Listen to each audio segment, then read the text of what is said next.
కొరింథీయులకు రాసినటువంటి పత్రిక 10వ అధ్యాయం 7వ వచనాన్ని మనం చదువుకున్నట్లయితే, అప్పుడు నేను గ్రంథపు చుట్టలో నన్ను గూర్చి రాయబడిన ప్రకారము దేవా నీ చిత్తము నెరవేర్చుటకు ఇదిగో నేను వచ్చి ఉన్నాను అని నేను ప్రార్థన చేసుకున్నాం. పరిశుద్ధుల ప్రేమగల తండ్రి, సర్వోన్నతానికి వందనాలు స్తోత్రాలు. ఇప్పటి వరకు చేయబడిన కార్యక్రమాన్ని బిడ్డలు జ్ఞాపకం చేసుకొని నాయన వాటి గురించి ప్రార్థనాపూర్వకంగా ముందుకు నడిపించబడడానికి చూపించండి.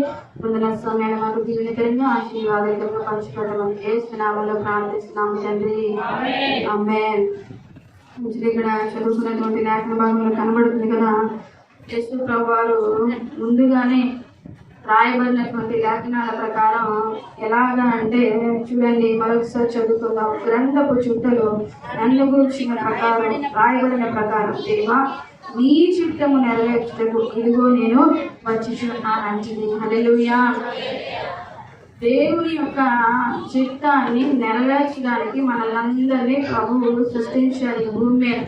దేవుని యొక్క ఉద్దేశాలు, దేవుని యొక్క తలంపులు మనం కలిగి ఆయన కొరకు జీవించడానికి, ఆయన చిత్తం, ఆయన ఉద్దేశం నెరవేర్చడానికి మనందరినీ భూమి మీద దేవుడు సృష్టించాడు. అయితే యేసు ప్రభు వారు కూడా ఆయన జీవితాన్ని మనం చూస్తున్నట్లయితే ఎక్కడా కూడానండి ఆయన ఇష్టం, ఆయన ఆలోచన నెరవేర్చబడడం ఆయన కోరుకోలేదు, కానీ తండ్రి ఇష్టం, తండ్రి చిత్తం ఆయన జీవితాల్లో నెరవేర్చబడడం ఆయన ఎంతో కోరుకున్నట్లుగా మనం చూస్తున్నాం. హల్లెలూయా.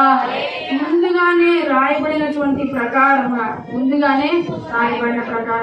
యేసు ప్రభు వారి గురించి ఎంతో మంది భక్తులు ప్రవచన పూర్వకంగా ముందుగానే ఇదిగో ఆయన రాబోచున్నాడని, ఆయన మెస్సీగా వస్తాడని, ఆయన మన అందరి కోసం మరణిస్తాడని, ఆయన బలియాగం అవుతాడని ఎంతో మంది భక్తులు ప్రవచించారు. ఆ ప్రవచనాలన్నీ నెరవేర్చబడినట్లుగా దేవుడు ఈ లోకంలోకి వచ్చి ఏ ప్రవచనం అయితే నెరవేర్చబడింది ఆ ప్రవచనం అంతా కూడా ఆయన జీవితాల్లో జరిగించి చూపించాడు. ఇక్కడ కూడా చూస్తే నీ చిత్తము నెరవేర్చుటకు ఇదిగో నేను వచ్చి ఉన్నాను అంటే యేసు ప్రభువు వారు తండ్రి యొక్క చిత్తానికి ఎంతగా లోబడ్డాడో చూడండి.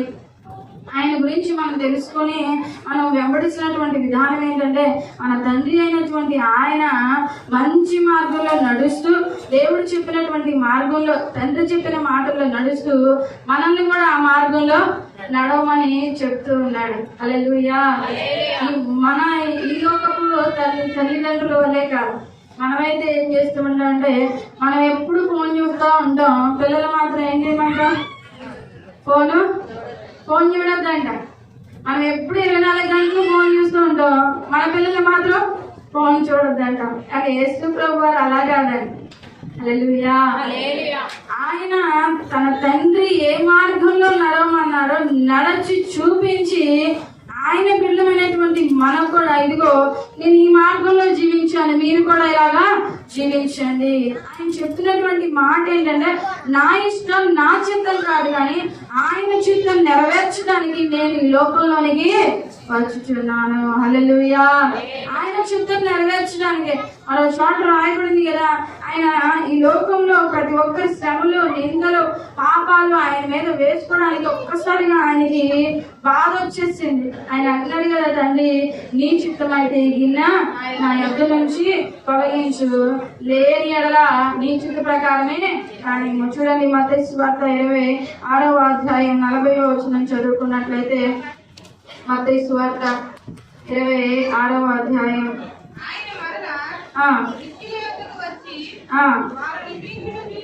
వారు నిద్రించుట చూచి ఒక గడి అయినను నాతో కూడా 39వ వచనం చదువుకుందాం. కొంత దూరము వెళ్ళి సాగిలపడి, నా తండ్రి సాధ్యమైతే ఈ గిన్నె నా యొద్ద నుండి తొలగిపోనేమో, అయినను నా ఇష్ట ప్రకారము కాదు నీ చిత్త ప్రకారమే మరి ప్రార్థించెను. హల్లెలూయా. ఆయన చిత్తం నెరవేర్చడం మామూలుగా సాధారణమైనటువంటి విషయం కాదు. ఆయన చిత్తం నెరవేర్చడం అంటే చాలా కష్టంతో కూడినటువంటి పని.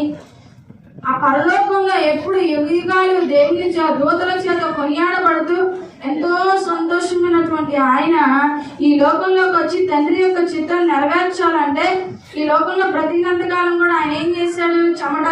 చెమట కాచి తన తల్లి తండ్రిని యోసేపు మరియల్ని పోషించడానికి ఆయన ఎంతో కష్టపడి కుటుంబ బాధ్యతని నెరవేరుస్తున్నాడు. ఇటు ఆత్మీయ తండ్రి అయినటువంటి దేవాది దేవుని యొక్క ఉద్దేశాలు నెరవేర్చడానికి కూడా ఎంతో శ్రమ పడుతున్నాడు. హల్లెలూయా, హల్లెలూయా.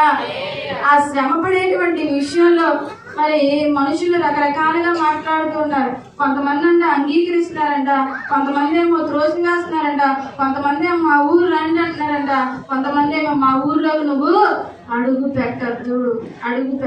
ఎంత భయంకరమైనటువంటి మాటలండి. ఆ దేవాది దేవుడు ఈ లోకంలో ఎన్నో సూచక్రియలు చేస్తూ ఎంతో మందికి సహాయం చేస్తూ ఎంతో మంచి కార్యాలు చేస్తుంటే ఎంతో మంది అంట మా ఇంటికి రావద్దన్నారు, మా ఊరు రావద్దన్నారంట. ఆయన చేసేటువంటి పనులు చూస్తే హల్లెలూయా. ఎంతో అవమానాలు భరించాడు. దేనికోసం అంటే తండ్రి యొక్క చిత్తాన్ని నెరవేర్చడం కోసం. హల్లెలూయా. మీరు అనుకోవచ్చు, దేవుని చిత్తం నెరవేర్చడం కష్టం కదా, చాలా శ్రమ కదా, ఆయన చిత్తానుసారంగా నడవడం చాలా బాధ కదా. అయినప్పటికీ కూడా తండ్రి ఎలాగా ఆయన ఇష్టం చొప్పున నడవగా దేవుని చిత్త ప్రకారంగా నడిచాడు. మనం కూడా దేవుని చిత్తాన్ని నెరవేర్చడానికి ఈ లోకంలో మనం ఇష్టంతో ముందుకి వెళ్ళాల్సినటువంటి బాధ్యత దేవుడు మన మీద పెట్టాడండి. హల్లెలూయా, హల్లెలూయా. ఆయన చిత్తం ఏంటంటే ఈ లోకంలో ప్రతి ఒక్కరూ కూడా రక్షించబడాలి, ప్రతి ఒక్కరూ కూడా పాపాల నుంచి శాపాల నుంచి విడుదల పొందుకోవాలి, నిత్య జీవానికి వారసులు అవ్వాలి. ప్రథమ చిత్తం, ప్రథమ ఉద్దేశం కేవలం అదే. ఏదో స్వస్థతలు పొందుకోవాలని, ఏదో మేలులు పొందుకోవాలని, ఏదో ఆరోగ్యం పొందుకోవాలని, ఉన్నతమైన స్థితిలో జీవించాలని, ఇటువంటివన్నీ ఆయన ప్రధాన ఉద్దేశం కాదు. కానీ ప్రధాన ఉద్దేశం ఏంటి? ప్రతి ఒక్కరు కూడా ఆయన యందు విశ్వాసం ఉంచి నమ్మి బాప్తిసం తీసుకొని రక్షణ పొందుకొని కడవరకు కూడా భయభక్తులు కలిగి జీవించడం ఆయన చిత్తం, ఆయన ఉద్దేశం. హల్లెలూయా. యోహాను సువార్త 6వ అధ్యాయం 41వ వచనాన్ని చదువుకున్నట్లయితే, యోహాను సువార్త 6వ అధ్యాయం 41వ వచనం చదువుకున్నాం. నేను పరలోకము నుండి దిగి వచ్చిన ఆహారమని ఆయన చెప్పినందున యూదులు ఆయనను గూర్చి కనుగొనుచు ఈయన యోసేపు కుమారుడైన 40వ వచనం చదువుకున్నాను. కుమారుని చూచి ఆయన యందు విశ్వాసం ఉంచు ప్రతివాడును నిత్య జీవము పొందుటయే నా తండ్రి చిత్తము. అంత్య దినమున నేను వానిని లేపుదును. హల్లెలూయా, హల్లెలూయా. ఈ మాటను మనం అందరం మన జీవితాల్లో మర్చిపోకూడదు. కుమారుని చూచి ఆయన యందు విశ్వాసం ఉంచి ప్రతివాడును నిత్య జీవం పొందుటయే నా తండ్రి చిత్తము. కుమారుడు అంటే యేసుక్రీస్తు వారిని చూచి ప్రతి ఒక్కరు కూడా నమ్మి ఆయన యందు విశ్వాసం ఉంచి ఆయన యందు నమ్మకం ఉంచి నిత్య జీవం పొందుకోవడం. కేవలం నమ్మకం ఉంచడం కాదు, ఏం పొందుకోవాలంట? నిత్య జీవం పొందుకోవాలి. ఎంతో మంది నమ్మకం ఉంచుతున్నారు, విశ్వాసం ఉంచుతున్నారు, కానీ చివరికి నిత్య జీవాన్ని మాత్రం ఏం చేస్తున్నారంట? కోల్పోతున్నారంట. హల్లెలూయా. దేవుని చిత్తం అది కాదు. ప్రతి ఒక్కరూ కూడా ఆయన యందు విశ్వాసం ఉంచి నమ్మకం ఉంచి కడవరకు కూడా ఆయన ఇష్టంగా జీవిస్తూ తుదకి నిత్య జీవాన్ని పొందుకోవడం తండ్రి యొక్క ఉద్దేశం, తండ్రి యొక్క చిత్తం. అంత్య దినమున నేను వారిని లేపుదును. అంత్య దినాన ఆయన లేపుతానన్నాడు. హల్లెలూయా. సౌలు రాజు అంకుల్ గారు ఈ లోకంలో మరణించారు. అయితే ఆయన దేవుడని, సొంత రక్షకుడని విశ్వాసం ఉంచి నమ్మి బాప్తిసం తీసుకొని మరి అంతకుముందు వరకు అయితే నామకార్థమైనటువంటి జీవితాన్ని జీవించారు. ఆ తర్వాత దేవుని యొక్క గొప్పతనం చూసిన తర్వాత, తెలుసుకున్న తర్వాత నమ్మి విశ్వాసంతో బాప్తిసం తీసుకున్నారు. ఇప్పుడు అంత్యదినాన దేవుడు ఏం చేస్తాడంట? ఆయన్ని హల్లెలూయా, హల్లెలూయా. కుమారుని యందు విశ్వాసం ఉంచినటువంటి ప్రతి ఒక్కరూ కూడా నిత్య జీవం పొందుకోవడం ఆయన ఉద్దేశం, ఆయన చిత్తం. ఆయన చిత్తం. మనం అందరం కూడా ఆయన తెలుసుకోవడం ఆయన చిత్తం అంట. ఆయనకి ఇష్టలుగా జీవించడం ఆయన చిత్తం అంట. అలా బ్రతికితే మనల్ని అందరినీ ఏం చేస్తాడంట? అంత్య దినాన లేపుతాడంట. హల్లెలూయా. ఏ దినమో ఏ క్షణమో ఏ గడియో తెలియదు అంతం. ఏ దినమో ఏ క్షణమో మన అంతం తెలియదు. కానీ ఈ రోజు ఉంటాం, రేపు ఉంటామో కూడా తెలియదు. వయసు భేదం లేదు, ఏ భేదం లేదండి. హల్లెలూయా. సేవకుని యొక్క కుమార్తె యవ్వనస్తుల గుంటూరులో రోడ్డు మీద వెళ్తా ఉంటే యాక్సిడెంట్ అయ్యి ఇరువురు స్పాట్ లోనే మరణించారండి. ఆ తండ్రి పెద్ద వయసు, అది కుమార్తె యవ్వనస్తురాలు. ఎవరైనా ఊహిస్తారా?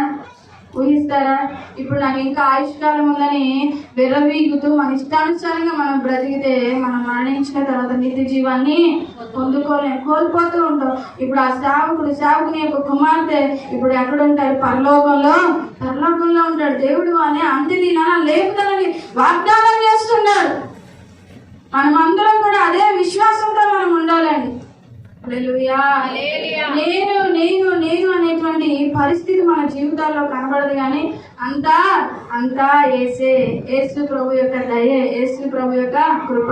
భక్తుడు పాట పాడాలి కదా, అంతా యేసే, జగమంతా యేసే, అంతా యేసే, జగమంతా యేసే, అంతా యేసే, జగమంతా యేసే, అంతా యేసే, జగమంతా యేసే.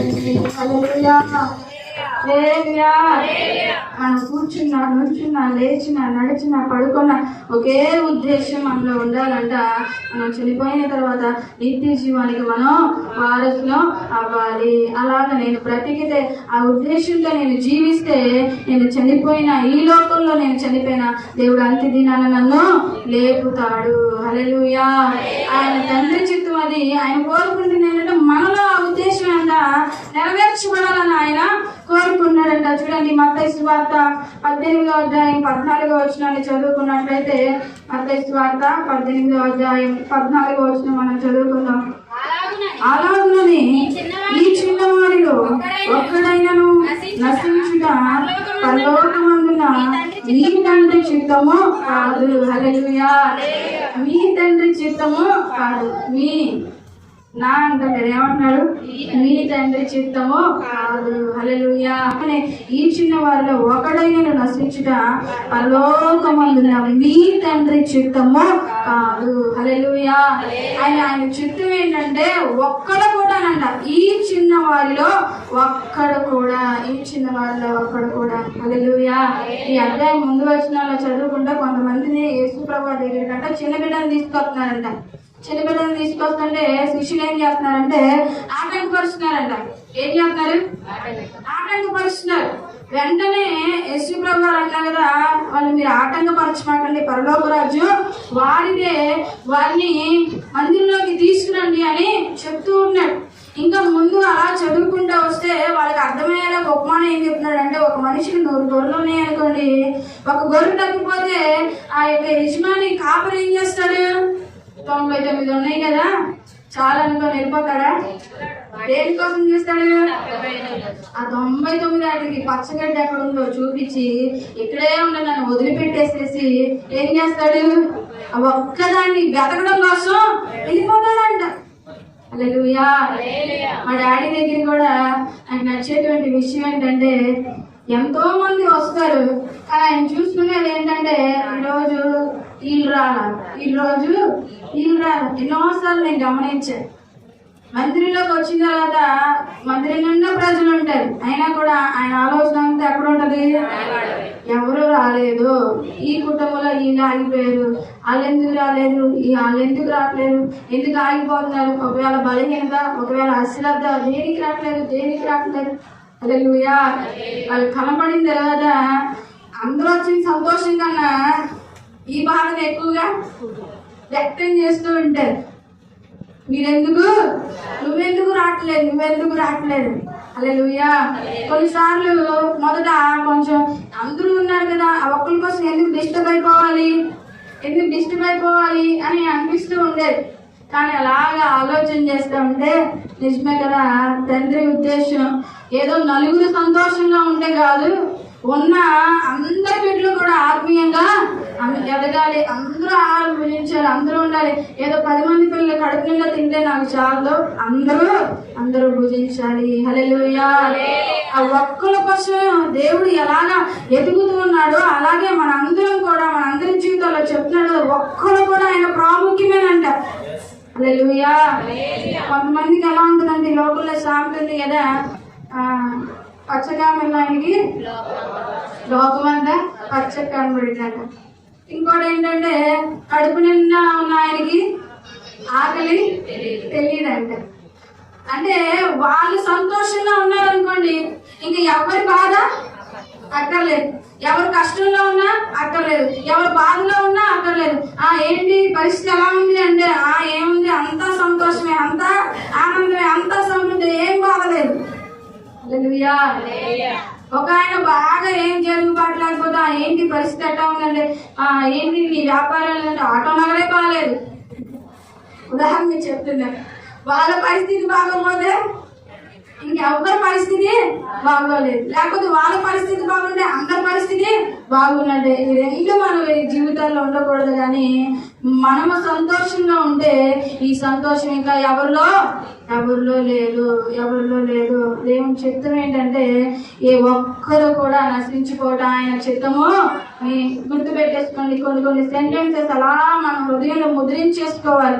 దేవుడు చెప్తున్నటువంటి మాట ఏంటంటే ఏ ఒక్కరు కూడా నశించుట మీ తండ్రి చిత్తము కాదు. మరి మనం రక్షించబడేస్తాం, నేను దేవుని వెంబడించేస్తున్నాను, అక్కడితో సంతృప్తి చెందకుండా మన బిడ్డలు మన కుటుంబాలు కూడా మందిరంలోకి రావాలి. కొంతమంది అండి అవకాశం ఉండి కూడా బిడ్డలు మందిరానికి వచ్చేవాళ్ళే, బిడ్డలు సండే స్కూల్లో ఎదిగిన వాళ్ళే, కానీ ఏం చేస్తున్నారు, వాళ్ళని పెద్ద అయ్యే కొద్దీ నేను వెళ్తే చాలే, ఇదేనా పెళ్లి మీద అండి, అర్థం కాని విషయం అండి. ఇదేనా పెళ్లి మీద భార్య వెళ్తే చాలే, భర్త వెళ్తే చాలే, లేకపోతే మా పనులని మా పక్షాన్ని బిడ్డ వెళ్తే చాలే అనుకోవడానికి ఒకానొక దినం ఉందంట, సమయం ఉందంట, దేవుడికి లెక్క చెప్పాలంట. మొదట మన కుటుంబంలో దేవుని ఉద్దేశం, దేవుని చిత్తం ఏంటంటే ఏ ఒక్కరూ కూడా నశించిపోకూడదు. ఎవరో తెలియని అన్ని ప్రజల కోసం, ఎవరో తెలియని దూరంలో ఉన్నటువంటి బంధువులు రక్షించబడాలి, స్నేహితులు రక్షించబడాలని ప్రార్థన చేస్తున్నారు. మరి మొదట నీ కుటుంబంలో నీ బిడ్డలు ఏ అనుభవంలో ఉన్నారు? దేవుడు అంటున్నాడు చిన్న బిడ్డలను త్రోసివేయకంటున్నాడు. పసి పిల్లలు వాళ్ళు వస్తే ఏం చేస్తారంట, గొడవ చేస్తున్నారు, గందరగోళం చేస్తున్నారు, అల్లరి చేస్తున్నారు, దేవుడు మాటలు వినట్లేదు, దేవుడి పని జరిగించబట్టలేదని శిష్యులు ఆటంకపరుస్తూ ఉంటే దేవుడే అంటాడు వాళ్ళు మీరు ఆటంకపరచమాడండి. కొంతమంది సాకులు చెప్తూ ఉంటారండి, మా బిడ్డల వల్ల మేము ఆగిపోతున్నాం, మా బిడ్డల వల్ల వాళ్ళు వస్తే అలా చేస్తారని. బలహీనతగా ఉండి ఆగిపోతే వేరే విషయం, కానీ వాళ్ళు అల్లరి చేస్తున్నారని ఆగిపోతామంటే మాత్రం దేవుడు ఊరుకోడు. ఇచ్చిన బిడ్డలతో సహా తీసుకొని మందిరంలోకి రావాలి, కానీ ఆ బిడ్డలు అల్లరి చేస్తారని చెప్పి ఆగిపోయేటువంటి పరిస్థితి ఇందులోనూ ఉండకూడదండి. హల్లెలూయా. నేను ఏంజెల్ కానీ అహిల్ కానీ చిన్నప్పటి నుంచి కూడా వాళ్ళ మందిరంలోకి ఎప్పుడు ఆపలేదండి. హల్లెలూయా. నేను ప్రెగ్నెంట్ తో ఉన్నా కూడా నెక్స్ట్ వీక్ లో హాస్పిటల్లో జాయిన్ అవుతానన్నా కూడా నేను మందిరంలోకి వస్తానే ఉన్నాను, దేవుని పరిచయంలో వాడబడతానే ఉన్నాను. అజిల్తో ప్రెగ్నెంట్ అక్కడికి చాలా బలహీనత. కొన్నిసార్లు మందిరంలోకి వాకింగ్ చెప్పడానికి వచ్చే ముందు బలహీనత ఎక్కువైపోతే మళ్ళా ఇంట్లోకి వెళ్ళాయా నేను నిలబడాలి కదా, నాకు ఈ బలహీనత నువ్వు తీసే, నువ్వు నన్ను నిలబెట్టి నన్ను వాడుకొని ప్రార్థన చేసుకుని నిలబడిన రోజులు ఎన్నో ఉన్నాయి నా జీవితంలో. హల్లెలూయా. దేవుడు విడిచిపెట్టలేదండి. ఎక్కడ ప్రార్థన ఉంటే అక్కడికి వెళ్ళిపోయేదాన్ని, ఫుల్ బెడ్ రెస్ట్. అయినా కూడా అన్ని ప్రార్థనలు, బిడ్డలు పుట్టిన తర్వాత ఆ చంటి బిడ్డలు రోజుల పిల్లల నుంచే నేను వాళ్ళ మందిరంలో ప్రతి ప్రార్థనకి మేము ఎక్కడుంటే అక్కడ అంతే, వాళ్ళు కూడా మందిరంలో మేము తీసుకొచ్చేయాలి. హల్లెలూయా. వాళ్ళు డిస్టర్బ్ చేస్తున్నారు, వాళ్ళు అలా చేస్తున్నారని వాళ్ళని మనం ఇంటి దగ్గర పెట్టేయడం, లేకపోతే వాళ్ళ కోసం మనం ఆగిపోతే దేవుడు చిత్తం కాదని మనం కూడా ఆత్మలో తగ్గిపోయేటువంటి పరిస్థితి కనబడింది.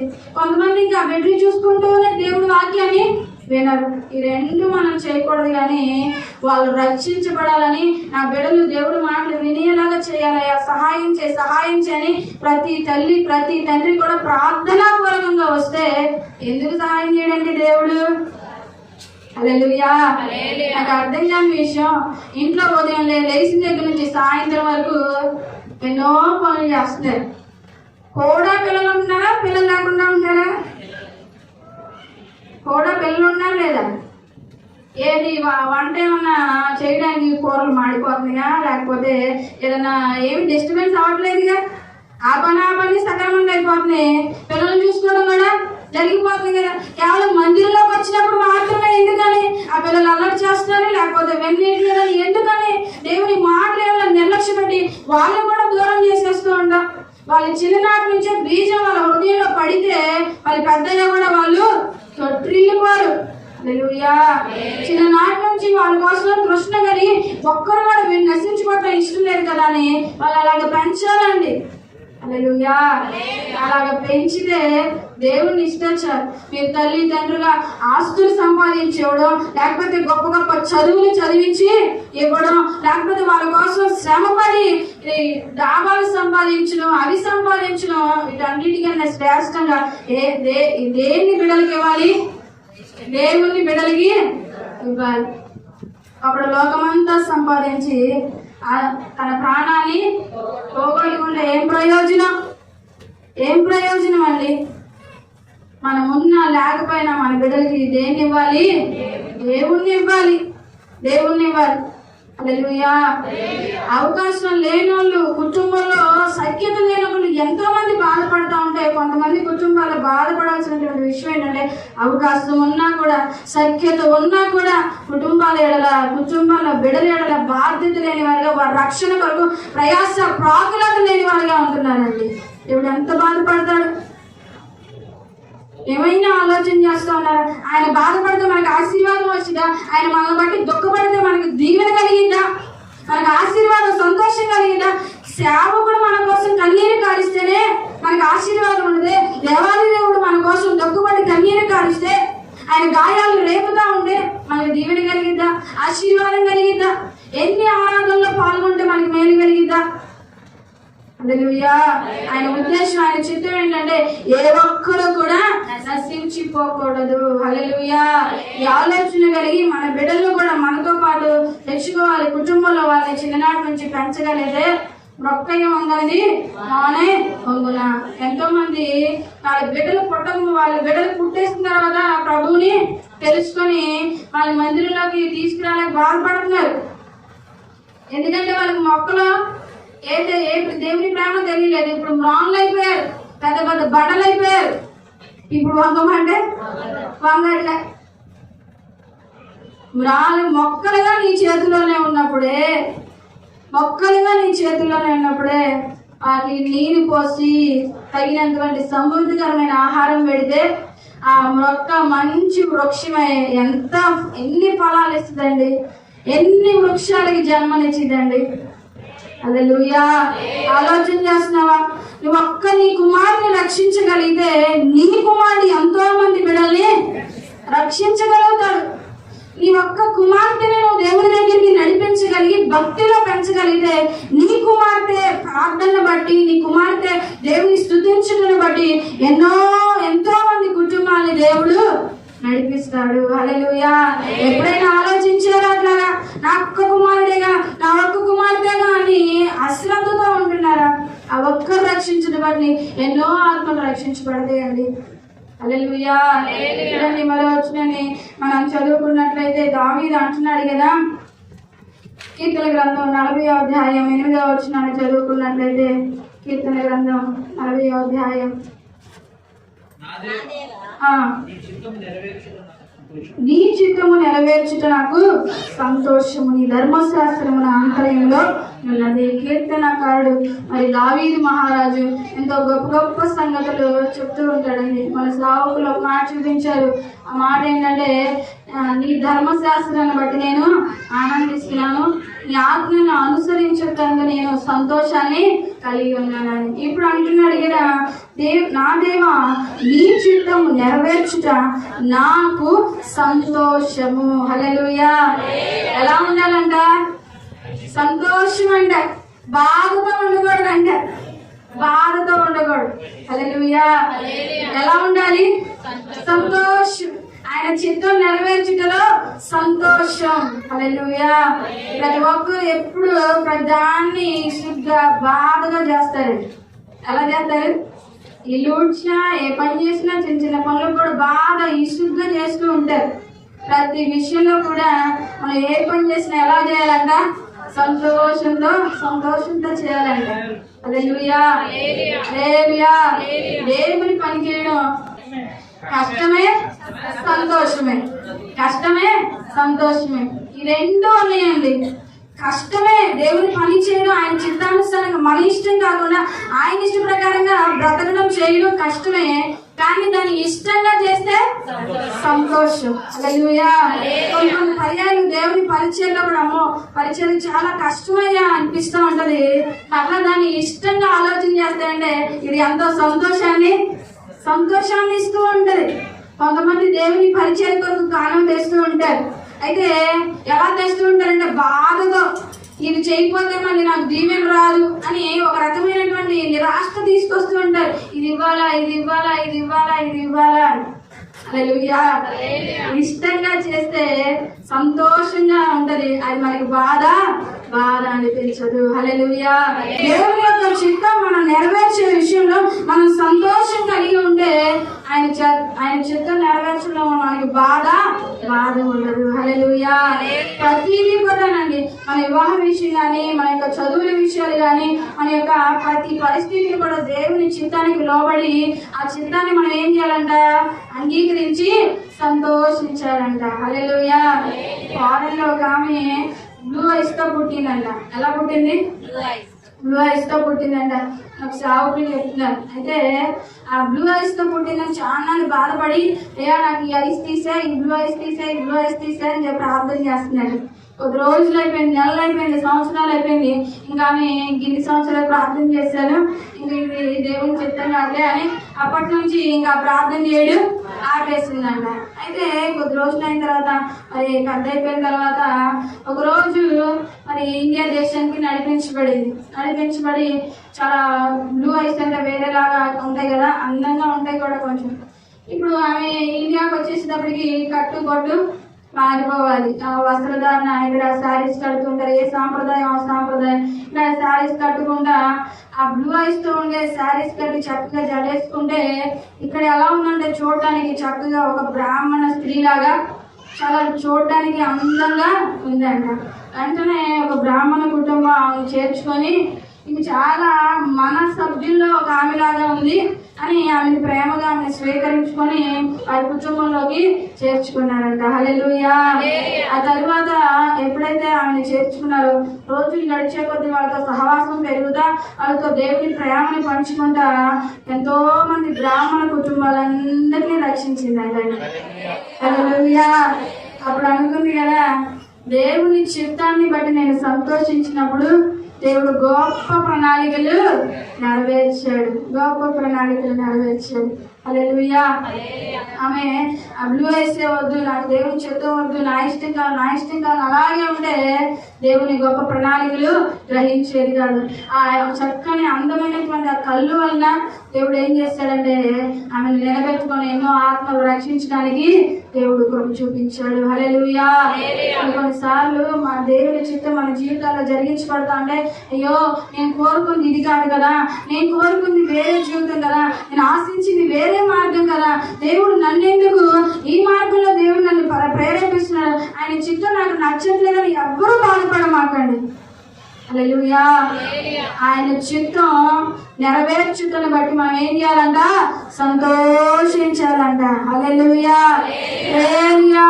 కొంతమంది బిడ్డలు తండ్రులు కోల్పోతుంటారు, కొంతమంది తల్లులు కోల్పోతుంటారు, కొంతమంది భర్తలు భార్యని, కొంతమంది భార్యలు భర్తలు కోల్పోతుంటారు. అయినప్పటికీ కూడా నా జీవితం ఎందుకు ఇలా ఉంది అని బాధపడకూడదు, కానీ ఇది దేవుని చిత్తం కాబట్టి ఈ చిత్తంలో నేను సంతోషిస్తాను. హల్లెలూయా. దావీదు అంటున్నాడు కదా, నా ఇష్టాన్ని బట్టి కాదు కానీ దేవుని చిత్తాన్ని బట్టి నేను సంతోషిస్తాను. దాని అర్థం అదే, అది కష్టమైనా కూడా దాన్ని మనం ఏం చేయాలంటే హార్ట్ఫుల్ గా స్వీకరించాలి, అంగీకరించాలి, హృదయపూర్వకంగా దాన్ని బట్టి మనం సంతోషించాలి. సంతానం ఆలస్యత నేను ప్రభువుతో చెప్పా కదయ్యా, నాకు సంతానం ఇవ్వకపోవడం నీ చిత్తం కాకపోతే నేను ఇలా బ్రతకడానికి నాకు ఓర్పు ఇవ్వు. రెండు అడిగానండి నేను దేవుణ్ణి. హల్లెలూయా. ఏదైనా నీ చిత్తం అలా అంగీకరించే మనస్సు నాకు ఇవ్వయ్యా. హల్లెలూయా. ఎందుకంటే సమస్తం ఆయన చేతిలోనే ఉన్నాయి. ఆయన ఓ అంటేనే మన జీవితాల్లో జరిగించబడతాయి. హల్లెలూయా. మరో మాట చదువుకున్నట్లయితే కీర్తనకారుడు అంటున్నాడు కదా, చూడండి 103వ కీర్తన 21వ వచనం మనం చదువుకున్నట్లయితే,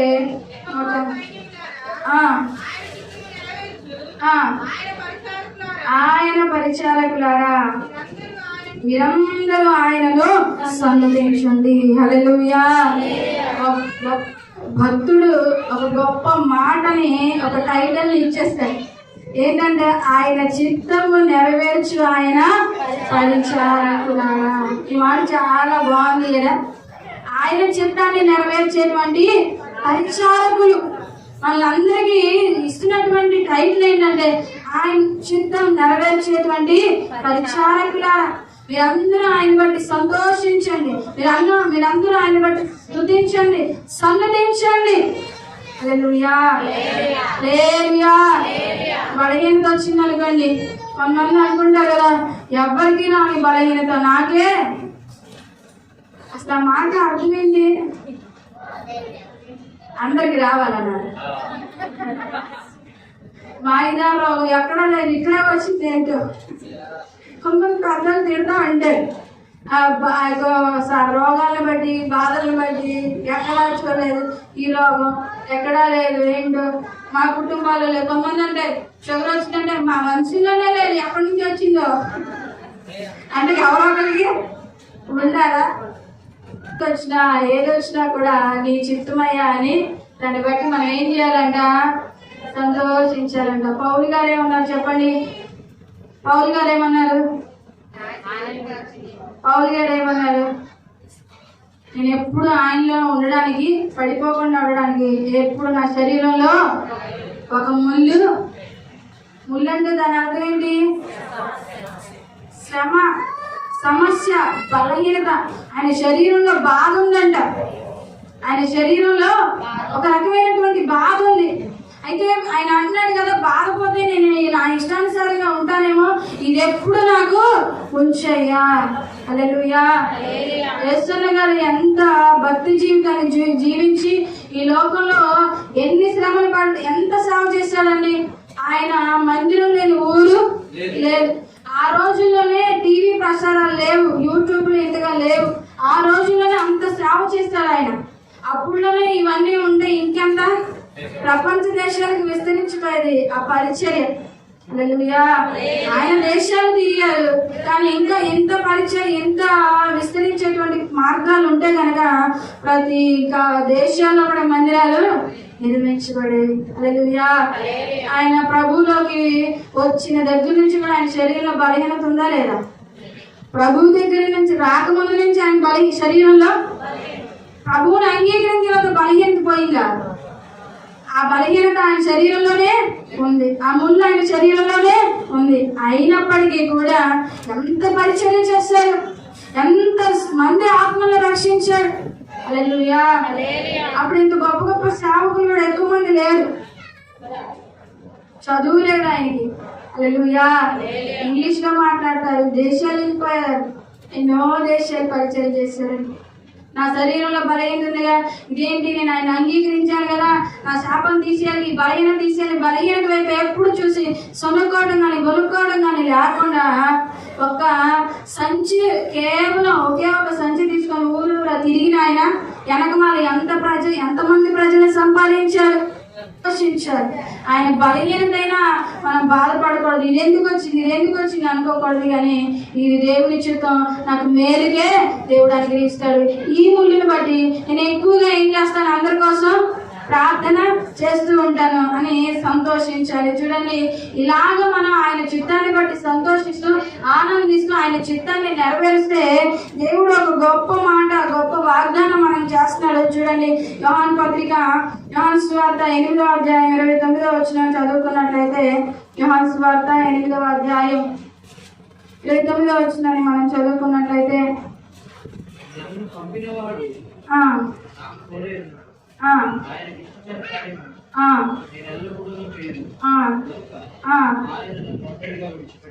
హల్లెలూయా, హల్లెలూయా.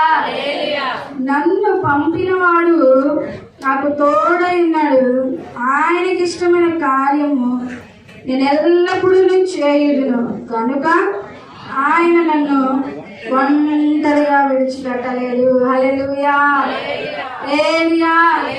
అందరూ పలకండి, అందరూ కలిసి చదువుదాం. నన్ను పంపినవాడు నాకు తోడైనాడు, ఆయనకి ఇష్టమైన కార్యము నేను ఎల్లప్పుడూ చేయుదును, కనుక ఆయన నన్ను ఒంటరిగా విడిచిపెట్టలేదని చెప్పాను. హల్లెలూయా, హల్లెలూయా. ఎంత గొప్ప వాగ్దానమో చూడండి. నా ఇష్ట ప్రకారం నేను జీవించట్లేదు, కానీ తండ్రి ఇష్ట ప్రకారంగా నేను జీవిస్తున్నాను. ఆయన ఇష్టాన్ని నేను నెరవేరుస్తూ ఉన్నాను, కనుక నన్ను ఎక్కడ ఒంటరిగా ఆయన విడిచిపెట్టలేదు. హల్లెలూయా, ఒంటరిగా విడిచిపెట్టలేదు. అబ్రహాము దేవుని చిత్త ప్రకారంగా జీవించాడు, ఎక్కడ కూడా అబ్రహాము ఒంటరిగా దేవుడు విడిచిపెట్టలేదు. దానియేలు దేవుని చిత్త ప్రకారంగా జీవించాడు, ఎక్కడ కూడా దానియేలు ఒంటరిగా విడిచిపెట్టలేదు. ఎక్కడ ఇంకా సింహాల బోన్లో కూడా దేవుడు ఒంటరిగా విడిచిపెట్టలేదండి. ఎంత అద్భుతమైనటువంటి వాగ్దానం, ఇచ్చిన వాగ్దానాన్ని నెరవేర్చే దేవుడు. నమ్మిన ప్రతి ఒక్కరి జీవితాల్లో వాగ్దానం నెరవేరుస్తాడండి. మీరు తీర్మానం కలిగి ఉండండి, ఇదిగో ఈ రోజు నుంచి నేను నా ఇష్ట ప్రకారం కాదయ్యా, నీ ఇష్ట ప్రకారంగా నేను జీవిస్తాను, నీ ఇష్ట ప్రకారంగా నేను బ్రతుకుతాను, కనుక నీవు నన్ను ఎప్పుడు ఒంటరిగా విడిచిపెట్టవు. హల్లెలూయా. చాలా మంది జీవితాల్లో కనబడుతుంది ఏంటంటే, ఆయన ఇష్ట ప్రకారంగా మనం జీవించట్లేదు, కానీ మనం ఏం కోరుకుంటున్నామంట, మనం ఒంటరిగా ఉండడానికి మాత్రం ఆయన తోడు కావాలి. అనాది కాలంలోనే నన్ను ఎరిగిన యేసయ్యా, ఆత్మీయుడా,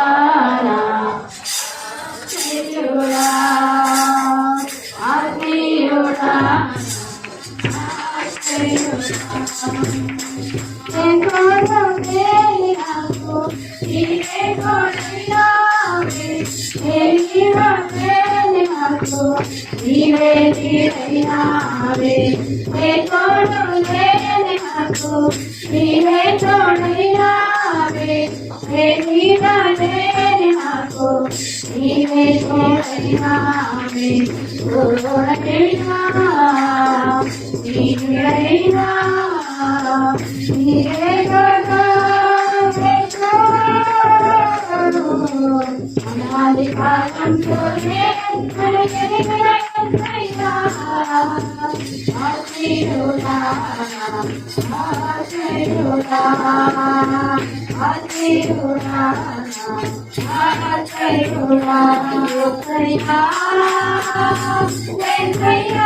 తోడు లేని నాకు నీవే తోడైనావే, నీడ లేని నాకు నీవే నీడైనావే. హల్లెలూయా.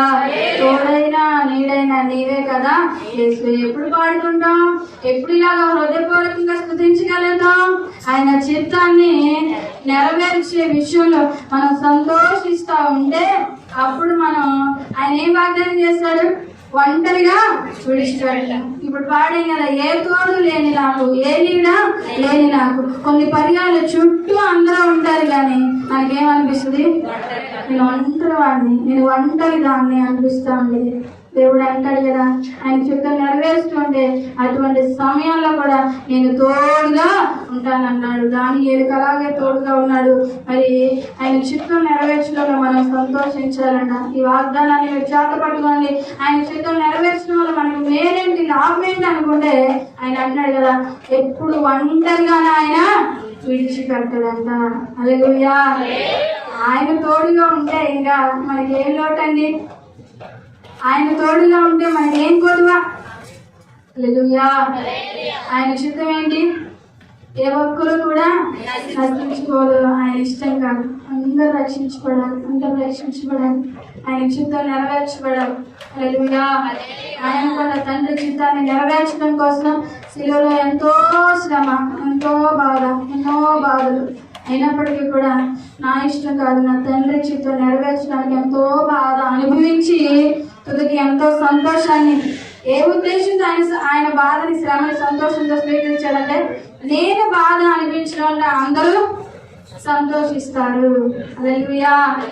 అందరికీ పరలోక రాజ్యం, నిత్య జీవం లభించింది. అటువంటి విధానంలో మనం కూడా ఆయన చిత్తాన్ని నెరవేర్చడంలో సంతోషిస్తూ, తండ్రి చిత్తం ఏంటంటే ఏ ఒక్కరు కూడా నశించుకోకూడదు. మనం అందరం కూడా కుమారుని యందు విశ్వాసం ఉంచి నమ్మి బాప్తిసం తీసుకొని మనం బ్రతికినంత కాలం కూడా ఆయన భయభక్తుల్లో జీవించి నిత్య జీవానికి వారసులు అవడమే ఆయన తండ్రి చిత్తము. ఆ చిత్తం నెరవేర్చబడడానికి మనలో, మన కుటుంబాల్లో, మన ఇరుగు పరివారంలో, ప్రపంచ ప్రజలందరిలో కూడా నెరవేర్చబడడానికి పరిశుద్ధాత్మ దేవుడు సహాయం చేయనుగాక. ఆమేన్.